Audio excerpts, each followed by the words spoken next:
How you guys doing? This is James Young, Coach Young, and welcome to my Mentor Monday. I guess the best way kind of start about me is kind of where I grew up. Born September 11th, 1976 to Beverly Julio Young in Brooklyn, New York. My parents are from Panama. My mother became a naturalized citizen in this country before she passed away in April of 2024. My father is here legally in this country since 1962 and was a war veteran and served in Vietnam. To understand where I am as a person, you gotta know where I come from. Living in Brooklyn in the 1970s, it was a dangerous time. It was a time of, the Summer of Sam, you had the blackouts of 77, and it was really dangerous. I was lucky enough, my father was lucky enough to be working for Steve and Judy Botnovich's parents, and that was Zipporah and Dave Epstein. Zipporah and Dave were kind of like my unofficial grandparents, and they had their business in Brooklyn, New York. They decided when Steve and Judy had Molly, who was kind of like my cousin, they decided to move the business from Brooklyn, New York to Asbury Park. And what they did is they asked my father, my mother, and I to move. I was a little over 2 years old. And they asked us, my parents, to move. My parents didn't have the financial resources to move to Asbury Park. So Dave and Zipporah Epstein basically paid for the moving costs and helped move my family, my mom, my dad, and I to Asbury. We actually lived in the Monroe Towers. You probably know where the Asbury Monroe Towers are, particularly if you are dark skinned, you definitely know where that is. So I lived in the Monroe Towers for a couple of years. 1980, my parents were looking to have the American dream, which is to buy a house. They saw this nice piece of property of a new built community in Neptune. Once again, my parents didn't have the money. So Dave and Zipporah actually helped give my parents money for the down payment of their house, and we moved into Neptune in the 1980s. So living in Neptune was pretty cool. It was a pretty diverse town. And as I got older, particularly by the time I got to about 13, 14 years old, I started to become pretty good at basketball. My parents had invested in camps and clinics, and they thought that it would be something that I liked, and I enjoyed it more than other sports. So when it came time to pick a high school, I picked Red Bank Catholic. I picked Red Bank Catholic because Neptune at that time wasn't strong in basketball at that point. It was really more of a football school. And I wanted to go somewhere where I wanted to get a good education, but at the same time, hoop. So going to Red Bank Catholic was the first time that I experienced racism in this country. It was something that kind of shook me and something I didn't understand. Case in point, one day my senior year, I'm sitting in trigonometry class, and a kid from across the room, obviously know he's racist now, basically called me a coon. If you don't know what a coon is, it's basically another way of calling you a nigger. So, as any person would do, I wanted to go up there and knock his fucking head off. What am I supposed to do? I'm not supposed to let someone disrespect me like that. So luckily my teacher grabbed me and pulled me out into the hallway. He looked at me and said, "James, what were you gonna do?" So I was gonna knock his ass out. She looks at me, about 5'1", and says, "And then what?" I said, "What you mean?" She was, "And then what?" I said, "What do you mean?" I was going to knock his ass out. And then she said, "And then what?" Not gonna lie, tears started coming down my cheek. And I didn't get it. And then she said, "You have so much to live for. Your parents have sacrificed to send you here. You throw a punch, you're getting thrown out of school. You have a scholarship waiting for you at Green Mountain College. You're gonna lose that opportunity." So that's when I kind of learned at times that racism is going to be there, but you have to turn the other cheek and you have to rise above it and not use it as an excuse as to why you are what you are. Just because it's the way things have been in the past doesn't mean that's the way it's going to have to always be. So I didn't throw the punch. I didn't get in trouble. But the kid that called me a coon, neither did me, neither did he. So I learned that it's not always going to be fair and just, but it doesn't mean you take it into your own hands. So I go off to college. At Green Mountain College in Vermont, about 4.5 hours from home. And I'm not going to lie, I was a little homesick. My grades were terrible, bro. I had a 1.9 GPA my freshman year. I was about to fail out of college, be academically ineligible.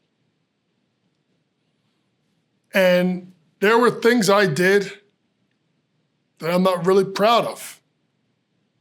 You know, I did things that were illegal, stuff that today, if I would have got caught, I wouldn't be here. I probably would have been in jail and I probably wouldn't be ever to be in public education. But I had to learn to overcome my mistakes. I had to learn to overcome being treated unfairly. I had to overcome racism. You know, doing stuff like I did in college when I was young, I think really helped shape me to who I am. It also allows me to mentor you and to give you guidance on how to behave, how to perform, how to act. I'll give you another story about racism. It's junior year. Anybody tells you Thursday night's party night. That's when you go out with your boys and your girls and you have yourself a good time. You lay back. It's cool. You got class in the morning on Fridays. Get through it. Weekends here. So every Thursday night we used to go out. So up there by college, we had like 3 colleges that were all within a half hour. And all the basketball players, we were all cool. We would generally play pickup basketball in the spring at one of the 3 campuses. And then we would all go back and shower. We'd meet at someone's place, and then we would go out. So it was Thursday night. We'd go out. I had a girlfriend at the time. You know, she didn't want to come. She stayed back because she, lived about 30 minutes from campus. So I went out with the guys. Look fly, look fresh. We're out. All of a sudden, a little female want to come and talk to me. I'm a nice guy. I mean, look at you, Mr. Young. Of course I'm going to conversate with somebody. So we start talking. Nothing crazy. I'm not hitting on her or whatever. Well, I guess her boyfriend or her friend or whatever didn't like it. So he basically looked at me. He didn't call me a coon. He flat out called me a nigger. So I was thinking about what Ms. Falco had said to me back then. I just looked at him. I said, I know you didn't say what I thought you did. Call me a nigger again. So at that point, excuse my language, fuck what Ms. Falco said. We're gonna do something.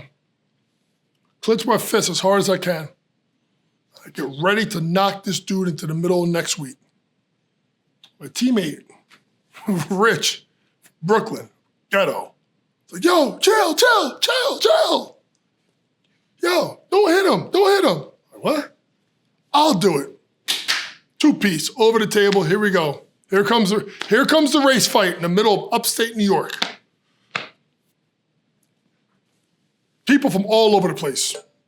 There must have been 30, 40 people in this brawl, me included. And one boy knows jiu-jitsu. I didn't even know what jiu-jitsu was then or what it is now. But it was fire, I'm not gonna lie. So they break the fight up. And they do the unthinkable. They set everybody out the same door. So we go out.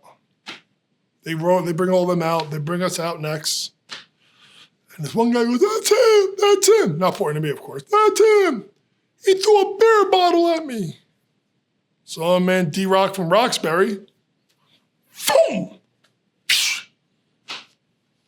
Here we go again, round 2. All of a sudden, they break it up. My one boy, Jeremy's like, I don't feel right. And he feels back here. He got stabbed with a pocket knife. So now, here come the cops. So we're in upstate New York, the New York-Vermont border, right? There must have been 10 brothers in the whole joint of maybe like 300. And all of us hoop from different schools. So you know what they're gonna do when the cops come? Let's round up the black kids. Luckily, some people in town, a couple of basketball players from one of the other teams was like, no, you got it all wrong. They were cool. They pointed to me. He got called a nigger. Fight broke out. He got stabbed over there. So they end up getting Jeremy to the hospital. Luckily, it wasn't too bad. But they charged the other kid with a hate crime. And it was hard for a lot of my teammates that were from Hartford, Boston, Brooklyn, even Tyrone that played on the soccer team was from Jamaica. They didn't kind of get it. I kind of did, because I've seen it. So we all got another dose of reality of there's racism in the world, just like there's racism now, just like there's sexism now. People are made fun of for being black, for being Italian, for being Jewish, for being gay, for being straight, for being rich, for being poor. There's a lot of hate in this country. But it doesn't give you excuse to hate, or it doesn't also give you excuse to just let people make you feel inferior. Eleanor Roosevelt once said, "No can make you feel inferior without your consent." So make sure if someone tries to make you feel inferior, it's your choice whether you want to accept being inferior or not. Make the right decision. So I graduated from college. Graduated with a degree in business management, with a minor in economics and finance. Major, double minor. Not bad from a kid who's the first person to ever go to college. So funny story, I was working at a bar called the Wobbly Barn in Killington, Vermont. 22 years old, the youngest guy working at the bar. And they make me the ID guy. Why? In the late 90s, the number one fake ID used was New Jersey. So I knew, because I had one at one point, I knew what IDs were real, what were fake. So I did a good job at this bar that they wanted me, they were gonna train me to be a bartender. Imagine me, 6'5" as a bartender. So they were like, we're gonna train you. In the summer, you're gonna work in Nantucket, Massachusetts. In the winter, you're gonna work in Killington here. So I was gonna be a bartender. Remember calling my dad. It was gonna be a good amount of money too. Probably make $60,000, $70,000 my first summer, winter. Call my dad. Dad, I know what I'm gonna do. I said, what are you gonna be? He goes, I'm gonna be a bartender. He's like, what do you mean? Like side jobs? No, I got the job offer. I'm gonna work at one of the top bars in Nantucket. I'm gonna work in, Killington in the winter. My father said, if you don't get your black ass back to New Jersey, I'm gonna come kick it my damn self. So with that, I came back home. Got a job working at a company called Daytech Online. It's an online brokerage firm, sells stocks, bonds, mutual funds. They ended up being bought out by Ameritrade, which is now bought out by TD. It's a branch of TD Bank. So I worked there for a couple of years and started in 1999. And in 2000, late 2000, our company moved, early 2001, we moved to 70 Hudson Street in Jersey City. And then the day, my 25th birthday, September 11th, 2001. Night before, one of my really good friends, the DJ from the night of the brawl at the bar, club, whatever you want to call it, my boy Vince, my other boys, Jeremy and Seth, we went out for my birthday the night before. Never forget, Giants played the Denver Broncos. Giants got actually worked by Denver. Whatever, not part of the story. Anyway, next morning I get up, I'm late for work. I get on the light rail in Jersey City by the Liberty Science Center. We take the light rail in. My boss, Enrico was on this light rail. And I'm like, Rico, bro, sorry. He goes, Jay, it's your birthday. Don't worry about it. He goes, yo, where do you want to go? You want to go in Jersey City? You want to go in Hoboken? You want to go in New York City? Where do you want to go for your birthday? And this is happening as we're pulling up to our stop at the light rail. So we go up the light rail talking. We turn the corner. Our building was on the Hudson River. And we look, there's a hole in the World Trade Center. We're talking to people. No, it was a helicopter. No, it was a small commuter plane. No, private plane. We don't know. So we go into the office, and I'm sitting at my desk. I had been there about 20 minutes. And I'm looking at my window, like right out. My window faces Statue of Liberty. And over from like Staten Island, kind of moving over the Verrazano Bridge and into Brooklyn, I see a plane. Watching this plane, and I've been working in this office for about 8 months. I know the planes because I would watch and look out the window all the time because I had a view of the Statue of Liberty. Planes flying really low. That was the plane that hit, second plane hit the World Trade Center. Immediately evacuated, left, came back to work the next day, saw my friends going across in the ferry to help in a rescue mission, saw firefighters walking into my building.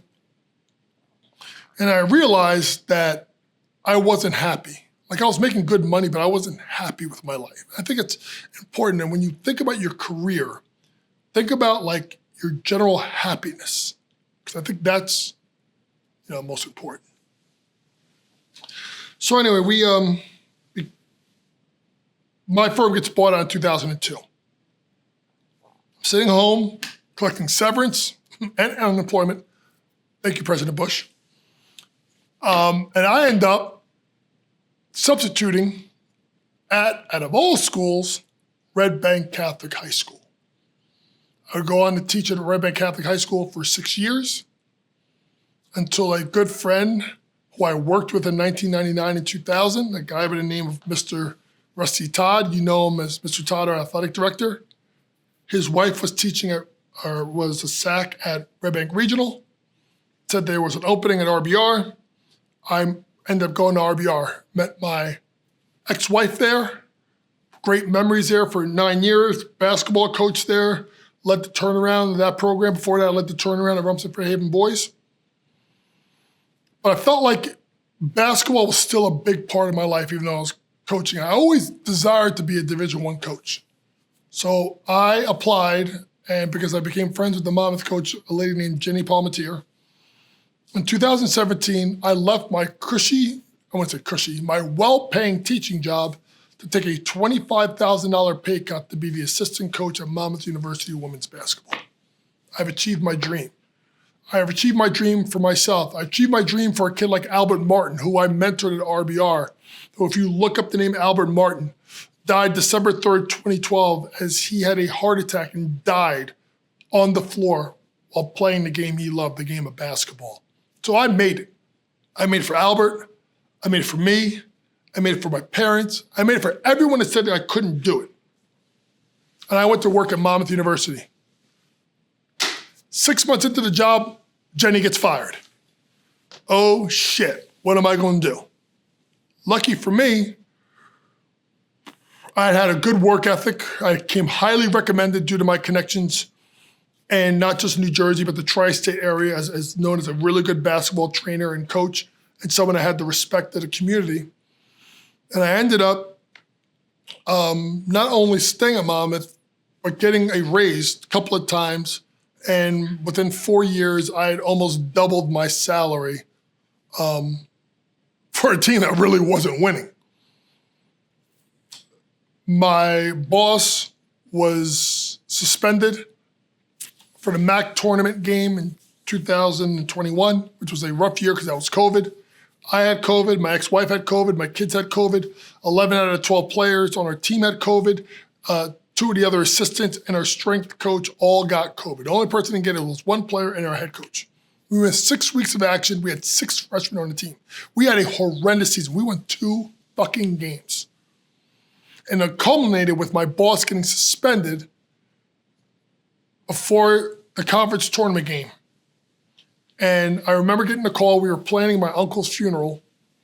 I was in Brooklyn, and I was asked to be the interim head coach of Monmouth University and lead the team into a conference tournament game. A conference tournament game, I mind you, that we lost to this team by 21 and I think 27 points during the regular season. And I have to coach these kids. These kids that were mentally abused by my boss. Boss that sometimes would mentally say something to me that was so out of pocket I couldn't even repeat what she would say to me or our players. But somehow I rallied the troops. We ended up losing by 3. We took 17 more shots than them. We out-rebounded them by 20. We just couldn't score. So we lose the game, and I'm wondering what my future is, what my future holds. Luckily for me, one of the reasons why I love doing Mentor Monday is the ability to tell you about the importance of relationships.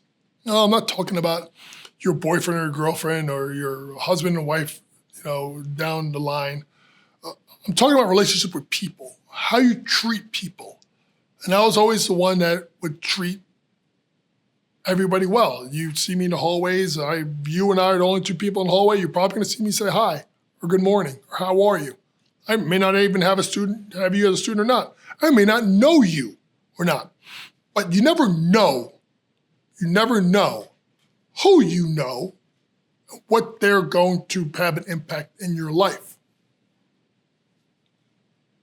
So when I leave Monmouth University, unemployed, truly, because I wasn't collecting severance, I didn't know what I was going to do. For the first time in my life, I did not know what I was going to do.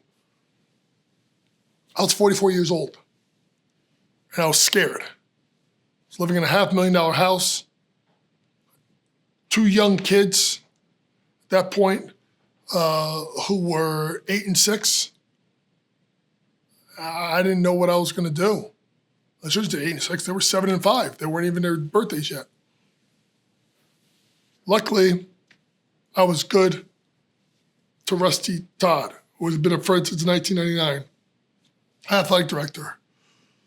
There was a guidance counselor who became the guidance director who happened to be Dawn Kazuba, who was a friend back then. Obviously, she's our principal now.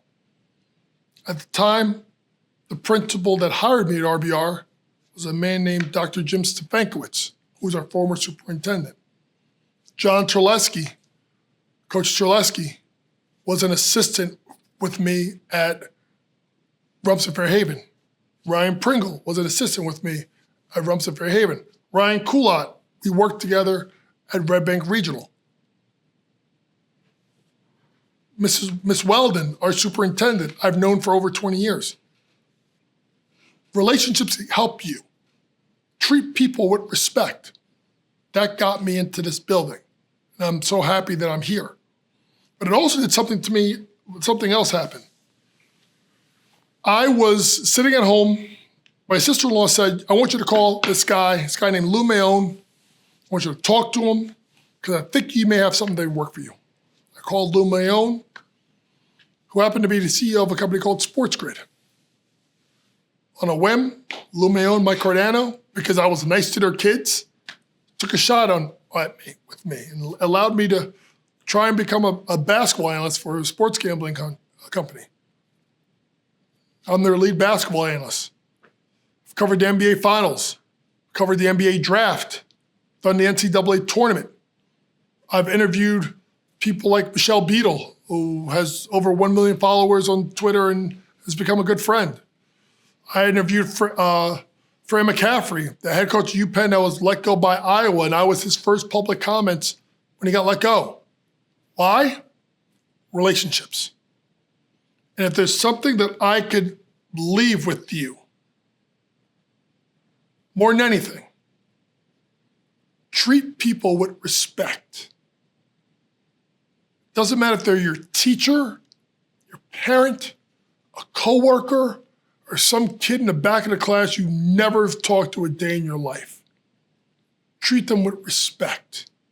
Be good to them. You never know. My life, from playing at Green Mountain to, getting involved in high school basketball, to being a Division I assistant, to being here, to being on Sports Grid, to, going out and spending time with a friend like mine, like Tony Lucia, who used to be the CEO of Hugo Boss, to spend time with guys like Steve Nash, an NBA Hall of Famer, two-time MVP, and spend time with these guys. It's because of relationships. If there's one thing that you learn from me, is you must treat everyone with respect and love. You never know who they're going to be or when you may run into them again. And you want to make damn sure that if you do run into a person again, they're always going to have fond memories. Mr. Miro, thank you, as always, for allowing me to be a part of Mentor Monday. You guys stay well. God bless. I'm out.